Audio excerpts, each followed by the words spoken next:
Nous nous sommes fermement opposés à cette répartition des migrants, comme d'ailleurs 65% aujourd'hui des Français, parce que la France a subi des vagues migratoires extrêmement importantes. La politique d'immigration aujourd'hui que subissent les Français est devenue totalement hors de contrôle.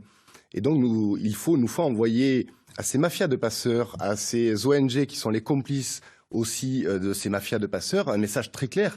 Il n'y a pas de place aujourd'hui en Europe, en tout cas en France, pour accueillir ces migrants. Donc nous sommes évidemment en désaccord total avec la politique qui est conduite. Nous sommes favorables à ce que bien évidemment ces personnes soient traitées dignement, que les bateaux soient arraisonnés, mais qu'ils soient aussitôt renvoyés dans leur port d'origine et qui est aussi un blocus naval. Vous dites comme Jordan Bardella, je vous cite, plus accueillir un seul migrant de plus. Ni de cas particulier, ni de façon générale.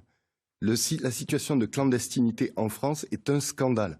C'est-à-dire que ce sont des gens, aujourd'hui, qui violent notre droit, qui violent notre loi, et à qui l'on va dire, puisque vous violez notre droit, nous vous offrons d'autres droits. Vous vous rendez compte du signal, alors qu'il y a des dizaines de milliers de personnes qui arrivent à Lampedusa, du signal que l'on envoie en leur disant, en fait, ça résonne chez vous, venez en France, vous qui avez obtiendrez tout ce que vous aussi, voudrez.